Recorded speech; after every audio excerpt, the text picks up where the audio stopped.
Welcome back to Second Breakfast and our ongoing coverage of Diablo 4. The birds are chirping. There's dew on the grass. Spring has sprung. I feel like we started Diablo coverage about a year ago, right? It's like when the 8 months. the beta ran for for Diablo 4. The game is 8 months old, but yes, the beta would push it closer to a year. So wow, look at us. This Yeah, is and amazing. the reason I said all those nice, happy horseshit about the weather, that's all the good we have for this episode.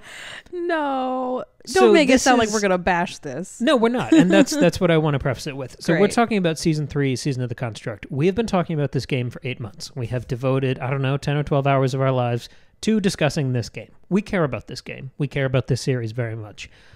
But part of that means you have to be honest about it, whether it's good or whether it's bad. And if you go back through our episodes, we have done that. Yeah. When it's been great, we have celebrated it. And when it's been bad, we have been honest and constructive. Yeah. And we're going to continue to do that. see our season 2, what was it called? Season of Blood? Yeah, Our Season of 45 Blood. minutes. Oh my gosh, we loved that season. It was so much fun to talk about. And listen, the reason that we talk about our negative experiences with this game is because we love this game and this franchise series so much. And so we just have a lot of emotional investment in this. And so we really love to talk about it. But also, I have plenty of experience playing live games.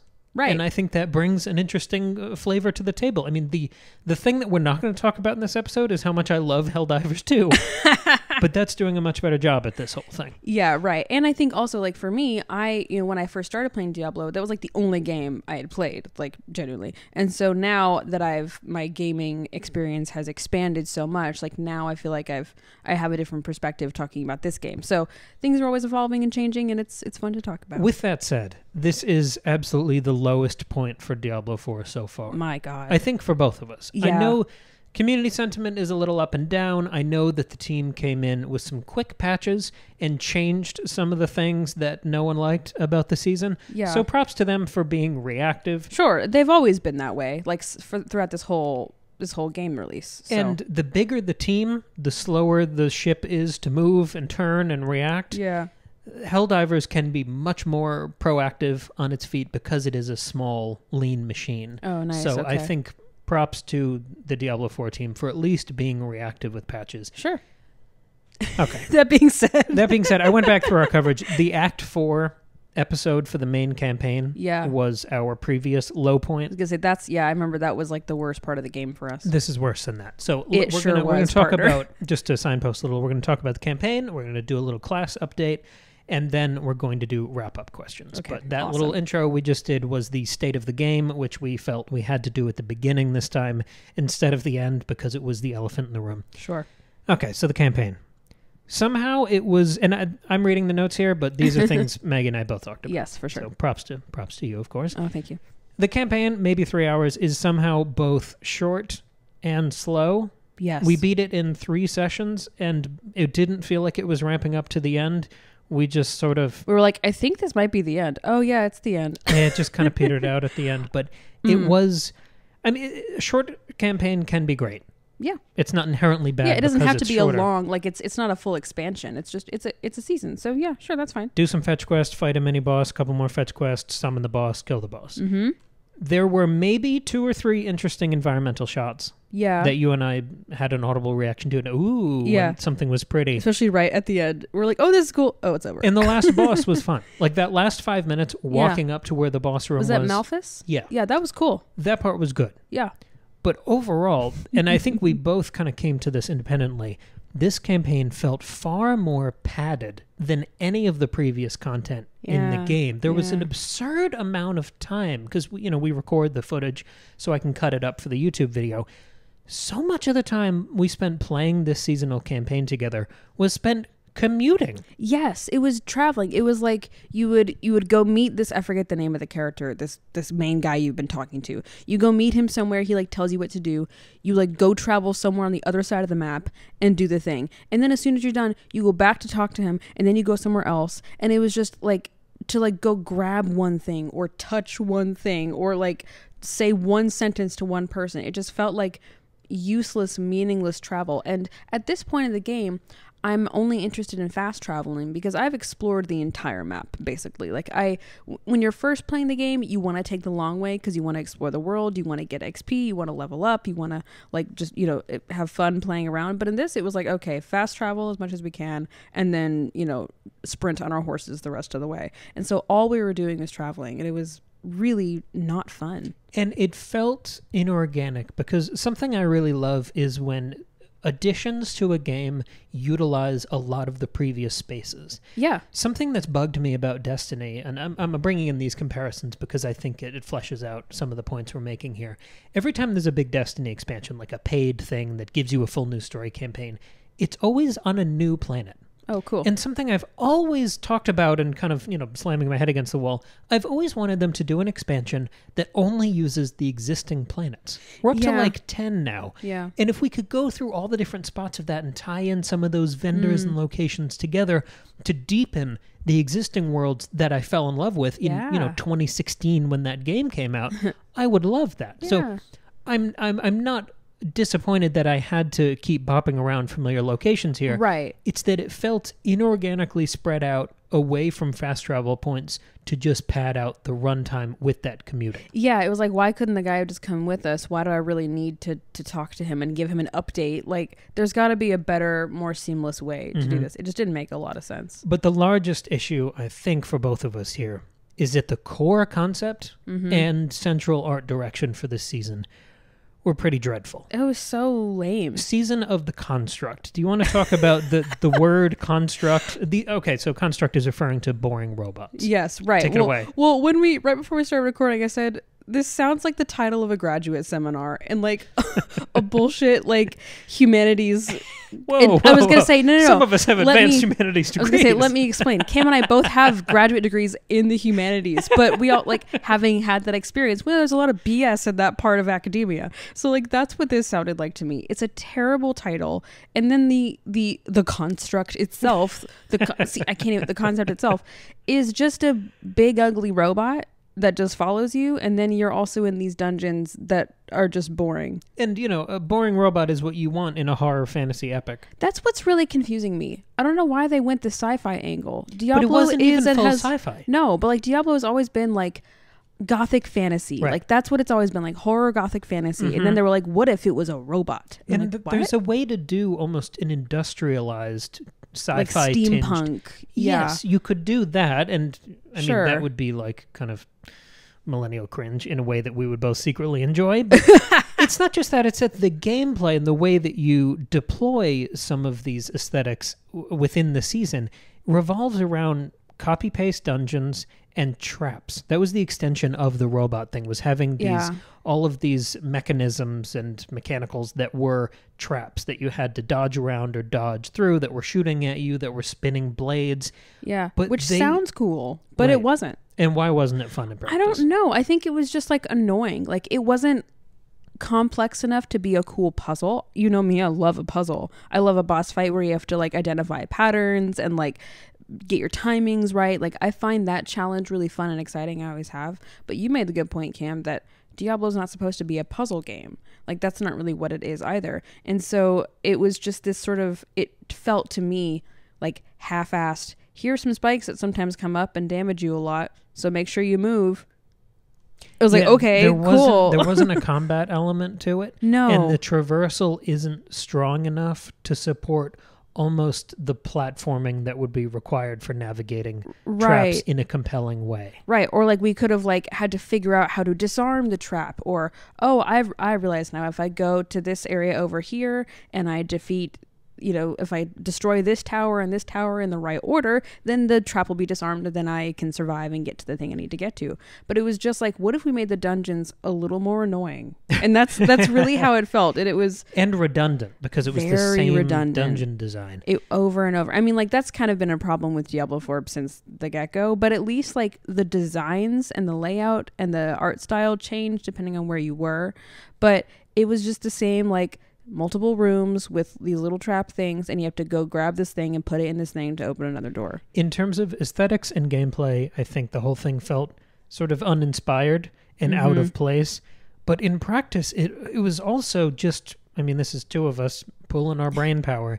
It was just wildly artificially overcomplicated. Yes. The seasonal sort of gimmick was this system of governing and tuning stones. Oh man, I had the hardest time with this thing. I did not like it. It was like a much less convenient, less interesting, more frustrating version of the Blood Pact system from season 2. The Blood Pact system was also pretty complicated, but once you got it, and like it was fine, especially because the powers, the boosts it was giving you were all so cool, because the theme of that season was vampires and you're having these vampiric powers.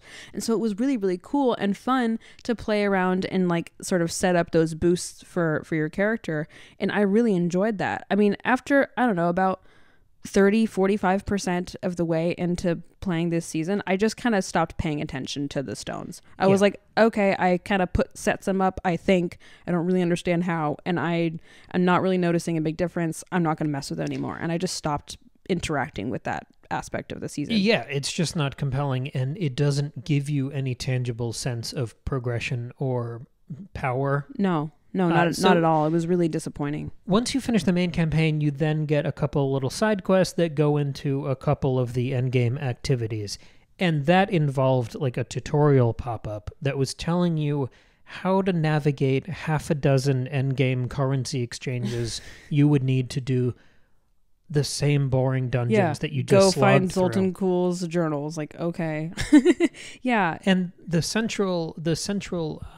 consolidation of the seasonal theme was this Seneschal companion. Mm-hmm. And that is like this robot spider who follows you and activates some of these powers that you finnick through with all of those stones. And I presume also helps you defeat enemies, but I never really noticed that or felt that impact. You also said you constantly mistook the Seneschal for an enemy. Yeah, it just had the look of an enemy, and so I kept trying to kill it. I mean, it was just sort of like an instinctual thing. I would then realize, oh, that's obviously not an enemy, and I would see there was no like health bar on it. I was like, oh, okay, never mind. But it was just distracting and annoying. Yeah. And I really didn't care for it. And you are extremely well versed in companions or minions within this series. Yeah. Whether it's the witch doctor or any of those classes in Diablo 3. Or the necromancer in Diablo 4 that has companions, yeah. You're the companion gamer. I love a companion. And this one did nothing for you. It did absolutely nothing for me. It was just in the way and ugly. Exactly. Ugly and inconsequential. So Diablo should not be ugly. Like, that's a valid complaint. The art direction and art style of the Diablo universe is incredible and like my favorite kind of style and so much fun. And it was just ugly and I didn't like it. And throughout our experience with Diablo 4, even when it has sucked, the art direction has been good. Yes, so right. When you so lose at least the it art looks direction, good. Then you're like, what do you have? Yeah. And what do I have left? As a long-suffering Halo player, the detached, boring robot parts reminded me of everything I disliked about Halo 4 and 5. Oh, well, that's not good. They replaced established, fantastic creature design with just floaty robot arms. And that's what this felt like to me. That's terrible. To put it in the larger context of the other seasons, I think Season 3 was as bad as Season 2 was good, but it's also less forgivable than Season 1 was. Yeah, I didn't play Season 1, but Cam did, and he did his own episode about it. It was fine. What was that one called again? Malignant. Season of the Malignant. Oh, that's right. But that one you can forgive. Growing pains, trying new things out. Sure. 2 worked really well. I don't know what happened here, but I don't either. It's not just that the campaign was mediocre and the art direction was off. Are we going to talk about the Blood Harvest? There is no equivalent for a lot of the things that kept us grinding through, I don't know, dozens further levels than we did with the characters we had to create anew for this season. Yeah. There's no equivalent for the extraordinary and rewarding Blood Harvest. It's just more recycled dungeons with one reused art direction. Yeah, if you didn't play Season 2 or didn't hear our episode about Season 2, I'll give you a quick thing. The Blood Harvest was basically, it was outside of the main campaign, so you could play it while you were playing the campaign or after, it didn't matter. Basically, it would be like a section of the map that was highlighted, and it was like chock full of enemies and these like shrines and things to activate and like rituals to do. It was basically just like a place where you could get a ton of cool gear, really up your XP, and just like interact with all kinds of enemies. And there would be like world bosses in there sometimes where you could play with other characters. There were world bosses in here too, but they weren't part of anything larger. And what was, I think, especially great about the Blood Harvest was that because it was live, or because it's a live game, it would be like active for I don't know, an hour in a certain spot on the map, and there would be like a little timer. So there was like a sense of urgency to it, and it was just a really fun thing. Like, because a lot of times if you're like playing Diablo endgame, you're like, what do I want to do? I'll just go do a dungeon, you know, like that's kind of like the thing you do. But I like the Blood Harvest because, I don't know, I thought it was more interesting and exploratory than a dungeon. It's less linear, and also you can leave at any time. Because a dungeon, it's like you kind of want to like finish the dungeon, so you're kind of locked in for 45 minutes or however long it takes to do a dungeon. But the Blood Harvest was like, yeah, you could do this for 5 minutes, or you could do this for the full hour and like get all this stuff in there. And we did both. And it kept us playing after the end of the campaign. Now, to be fair, in that season we were also both playing rogues for the first time, or me for the first time. And so that I also was like, that's like 100% no contest the best class. And so I wanted to keep playing that character. And so I would just like keep going back to the Blood Harvest after the campaign was over, but also because I enjoyed the Blood Harvest on its own. Here in season 3, there was nothing that compelled me to keep playing. It was like, oh, you could go into the dungeons and maybe get Zoltan Kuhl's diary. And I was like, I don't want to do that. And so I haven't played it since we finished the campaign. The Blood Harvest were these patches of the map that had this great gothic art style. It was chock full of enemies, and there were all these little activities popping, just popcorning all around you. And as you finished them, these two, I don't remember what they were called, blood something, these two more powerful guys would pop out. You kill them, and they explode full of loot. I mean, it's like a piñata. Yeah. It was so much fun to just run around. There's a sense of camaraderie because other players are running through, popping in, helping you accomplish an activity, and then running off again. It felt alive. It felt exciting. Yes, it was just like really solid dopamine hits. And it was really, really fun. And this one just didn't have anything like that. And I'm getting to the point where I don't feel any desire to go back and run the campaign again. The main campaign. There's not an excess of side content or things for me to go play with and deepen my experience with the game. I ask again for the 3rd season in a row, why are we deleting all of this content? Why are all the amazing additions that season 2 brought us gone forever from the game? Right, that's so sad. I get if the campaign from season 2 is gone. Okay, I don't. After the season, after you have the tangible rewards, or you could just keep the battle pass around, which most new live games are doing. Helldivers is keeping its battle passes permanently. Halo Infinite kept its battle passes permanently, so you can continue to unlock things, and you can continue giving money to the developers, so it helps everyone. Sure. Why aren't these seasonal campaigns continuing as side content to extend out the base game after the season ends? Yeah. When there's a problem with player retention. Yeah, that's true. Yeah, instead of like being like, oh, come back in a couple months and like everybody will play all at once and then they'll leave again, just have it be continuous. And you don't even need to keep the seasonal mechanics like the blood packs or the tuning stones or whatever. You don't even need to keep Blood Harvest. I was going to say, I bet the Blood Harvest is a lot of work. Still here? Okay, that's fair. Yeah, because I bet like maintaining the Blood Harvest is probably, I mean, it seems like it's probably a lot of work for the developers. But the campaigns can be there. Yeah, that's when fair. They're 3 hours and no one cares about install size. The other great thing about the Blood Harvest was that the enemies in there were largely vampires, which are the coolest thing and are like, were perfectly suited for Diablo. And then in this construct, were there any new enemies? If there noteworthy. were, I didn't notice it. Right. And so it was just, more of the same, but there's a robot. So you talked about how much better the rogue felt. I think we should do a little class update now. We both ran the Sorcerer class. If you'll remember our previous coverage, I have already run the Sorcerer class. Yes. I started as a fire mage and ended up as a shock mage because the fire wasn't, at that point in the mess of patches, it wasn't maintainable. Oh, yeah. It was not powerful enough? No, it just didn't work well enough. So this time we tried to shake it up. You went fire, and I went ice. Yes, we both did sorcerers, yeah. And you said fire was good and boring, and I said ice was weak, boring, and frustrating. Halfway through the story campaign, I switched back to a shock build, which was then just boring. It was just forgettable. I really felt like I was just going through the motions here. The resource generation was still piss poor. The gameplay loop was circling the drain, waiting and spamming every attack that came off cooldown. We agreed that Sorcerer is probably the second best class after the Rogue, but it's such a huge drop-off after Rogue, and to return to our original point, After 8 months of this game being live, there should be more than 1.5 good classes. I know, that's the thing. Like, because it seems like when you played the Fire Mage, you said it was actually like not very sustainable, and then I played it this time around, and it was too sustainable. So I was like overpowered, and I was actually bored. And I know it wasn't exciting either. It wasn't a power fantasy. It wasn't like, it was fun at first. Like every time you unlock a new skill, obviously it's always fun. Like, ooh, cool new fire skill. But like once I was like sort of, I had like gotten most of my skill points, or at least like enough to have all my skills filled, and that was fun. But once I got there, it was like, okay, I'm just killing stuff with fire, more and more fire, and it was just really dull. And I said, at least in the Necromancer, I don't know what, to be fair, I don't know what Necro's like now, because I played it the first time we went through the campaign, over the summer. But playing it, like I was saying that with the Necro, I was like fighting for my life and like almost dying, but at least I was like making an effort. And here I was just like smooth sailing through enemies, blasting fire everywhere.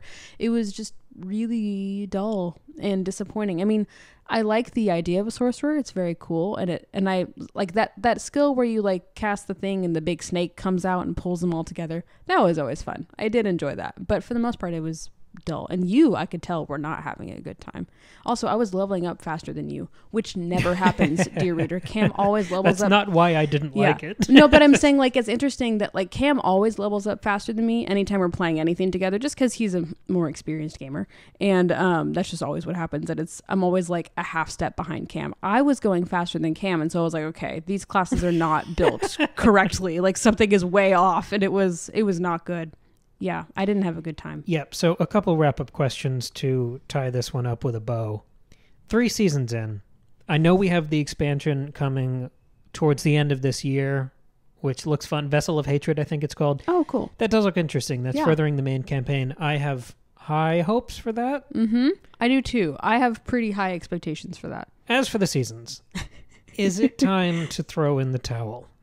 Yeah. Have they announced, is there going to be a season 4? Oh, yeah. Okay. And the game is coming to Game Pass. Oh, so that will be a massive influx of new players who will try it for, quote unquote free, where they wouldn't have ponied up $70. Sure. So I hear that they are really putting in the work to make season 4 good. There's sort of a meme online that only the even numbered seasons are going to be any good. Yeah. But I want to zoom out a little further than that. Activision Blizzard King is now owned by Microsoft. That deal has been going through the process for like 18 months now. It's a different financial picture. Yes, every developer under the Microsoft umbrella has to still be bringing in money. Sure. But Diablo 4 has now demonstrated that it just can't consistently deliver quality seasons. Mm-hmm. If we're playing armchair game dev for a second, would you redirect the people working on the seasons to just working on the future expansions? Do you think there's a way to make these seasons all like season 2, or would you just rather them focus on expansions and not touch this game till November? Well, I mean, that's the thing, is that they've demonstrated that they can create a really amazing season.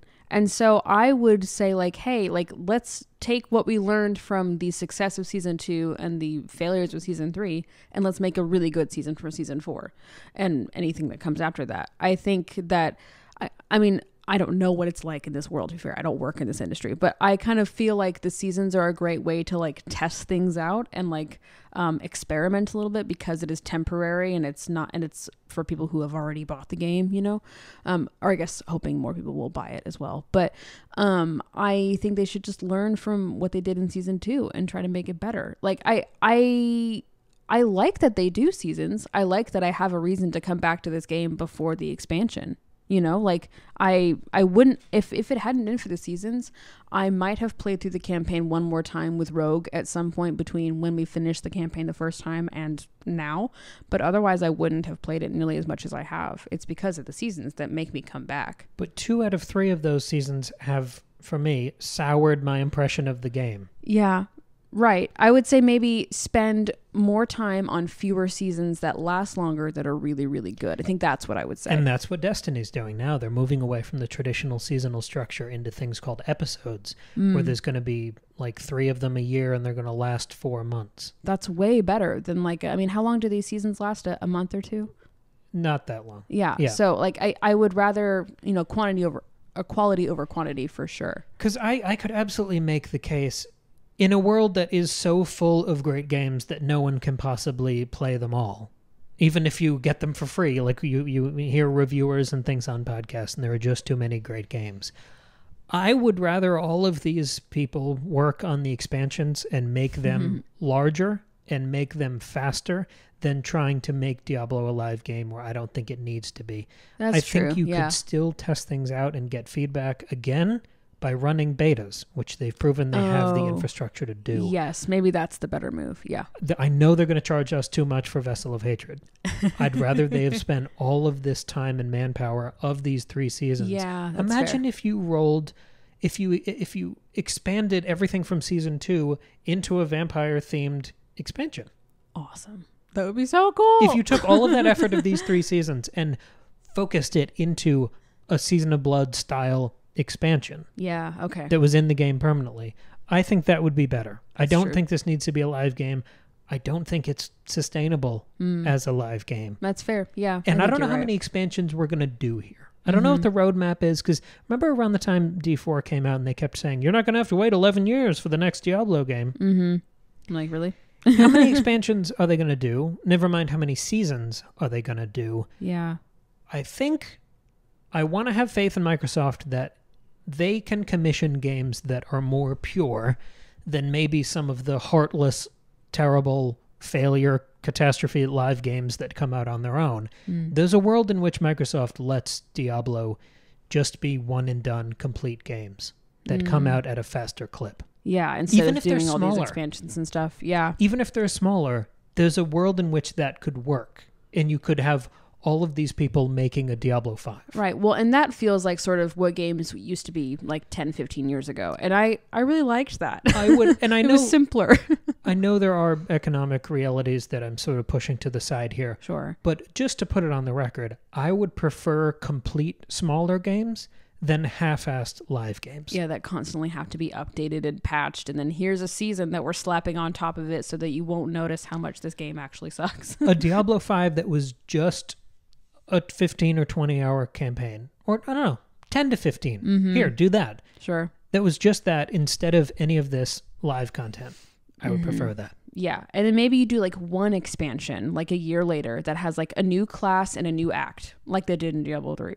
Yeah, Like, Reaper of Souls. That's what you should do and not mess around with, because the Reaper of Souls expansion of Diablo 3 is amazing. It was so good. And I don't know why they don't just go back to that. Yeah. I mean, again, might be just this economic realities that I don't understand, but it's frustrating, and it makes me like it just makes me, it leaves a sour taste in my mouth about this game, and I'm so frustrated. Season of Construct, it felt like such a misfire that I wanted to zoom out and sort of look at other possible futures, because I don't know if this is sustainable. Yeah, because I remember when Season 2 was going, and that was around the time I think they had announced the expansion, I was feeling so positive and optimistic about Diablo 4. I was like, okay, we like had a tough run when we first launched this game, but okay, they've had this great season. There's going to be an expansion. I think this could look really good. And now I'm like, ooh, it's 50-50. And that's not where I want to be with this franchise. They do have some big updates coming with the next season.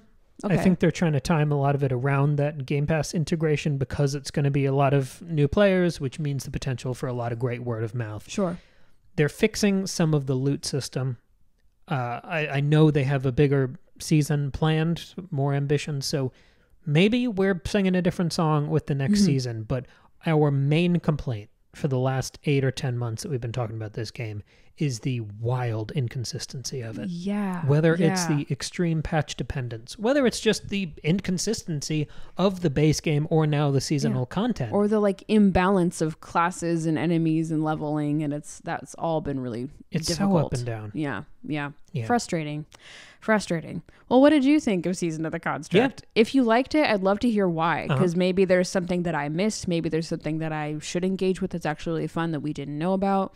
If there's, what's the best way to play a sorcerer as of March 2024? Because who knows? I'd love to know. Do you think there's a good class besides the rogue? And if so, what's your build? Yeah. Tell us, because we want something new. And maybe we can end it on a positive note. Let's do that. 3 sessions of playing this game with you and just chatting and rolling through what is largely a pretty game. I still enjoy that. Still so much That's fun. still a great 3 hours. I mean, Diablo is really the one game that Cam and I really are always going to love playing together because our gaming interests don't overlap a ton. Our gaming skills and abilities don't overlap a ton. And also like the games that we both like that have couch co-op, there's not many of those either. There are not many of those either. Sorry, that's like a pet peeve of mine. That's all right. Anyway, so getting to sit down and play Diablo with you, it's a blast. Even if we're like, oh, this sucks, or okay, or if we're like having a difficult time with our classes, it's still so much fun. So yeah, I do still love that is there for us. Yeah, so we'll be here for the next season, rain or shine. Yeah, we sure will. And if you want even more, we've got a YouTube playlist on podcasts. You can just search Diablo within our feed, and you can see all of our coverage. We did a huge Diablo 3 retrospective celebrating 10 years of a game that really, really meant a lot to us. Tristan was on that. Tristan was with us. Most of our Diablo coverage. Yeah, he was with us for the whole campaign for Diablo 4, and he's too pure a soul to subject to seasonal content. So I did the season 1 alone. Season 2 is you and I. Season 3 is us. We're covering a lot more games in the future. We've done some Path of Exile episodes if you love ARPGs and the fantasy genre. We talked about Starfield. We've got, again, a lot of games on the docket coming up in the next few months. Lots of content coming. I'm very excited. If you want even more episodes from us, you can go over to the Patreon, $2 a month. You can support the show. You can get a new bonus episode every month or sometimes more than one. We've been doing 2 these last few months, and we've got a lot more planned. You also get access to the back catalog of 2 years of piled up bonus content and episodes and riskier, more podcasty, funky conceptual discussions we've done. We also just finished a month of Dune coverage where I shotgunned through half the books, and we talked about the movie at great length. So we've got a lot popping over here, but we still wanted to make some time for Diablo 4. Yes. Oh, and of course, if you like us talking about fantasy, we talk about Game of Thrones every single Friday. We are reading the books, chapter by chapter discussions. We're, I don't know, 12 and The Witcher, Lord of the Rings. And The Witcher, Lord of the Rings. Yeah, we have so much stuff. So if you like anything we talked about here, there's something else you're going to like. So give it a look. Check it out. Thank you all so much for listening and for commiserating with us on the challenges of this game that I just can't let go of. I guess we'll see y'all on Friday for more Game of Thrones. All right. All right. Bye.